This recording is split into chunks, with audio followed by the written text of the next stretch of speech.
لە 34مین ساڵیادی تاوانی کیمیابارانی هەڵەبجەدا کەسوکاری شەهیدان و کۆمەڵەی قوربانیان بە جیا و دوور لە وتار و بەڵێنی بەرپرسان یادەکەیان بەرز ڕاگرت.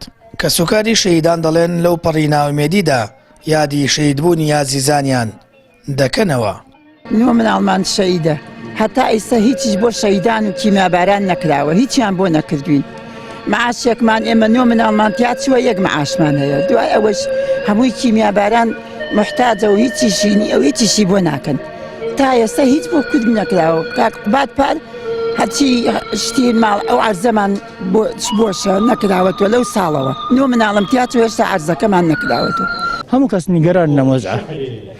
زائدەنەوەی کە برینداران بەڵێ بەپێی کەم ڕۆشتوون بۆ ئۆدیۆ و ئامەلات و شتیان کاریان بۆ کراوە، بەڵام هەندێکیشمان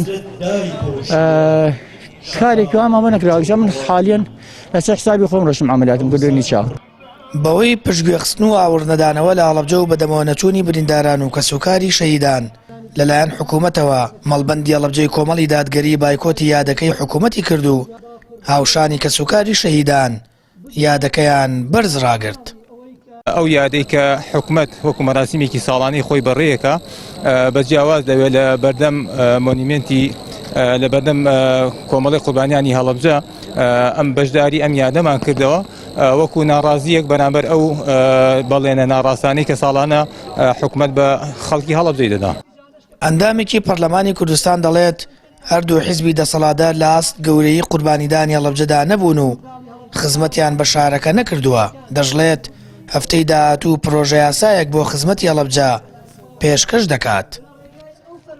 لە نێوان دوو شانزەی سێ ئەوە 30 دانە ساڵە هێشتا زامەکان ساڕێژ نەبوون، هێشتا کەسوکاری شەهید کەمترین خزمەت نەکراون و هێشتا شارەکە نیشانەکانی قوربانی پێوە دیارە، هێشتا ڕوفاتەکان نەگەڕێونانەتەوە، ونبووەکان نەگەڕێنراونەوە. لە کاتێکم شارە خۆی داهاتی هەیە، دوو خاڵی سنووری دوو دەواازەی هەیە، ساڵانە 45 ملیار دینار داهاتیان هەیە.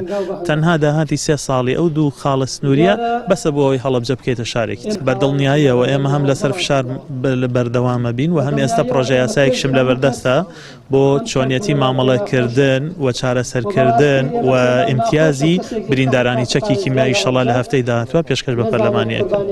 زیاتر لە 8 ساڵە هەڵەبجە کراوەتە پارێزگا، بەڵام وەک پێویست ئاوەڕی لێ نەدراوەتەوە و دەستی ئاوەدانی و بوژانەوەی پێ نەگەیشتووە.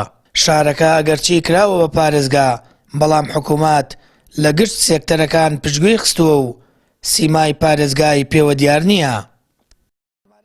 سامان فەتاح، کەناڵی ئاسمانی پەیام، هەڵەبجە.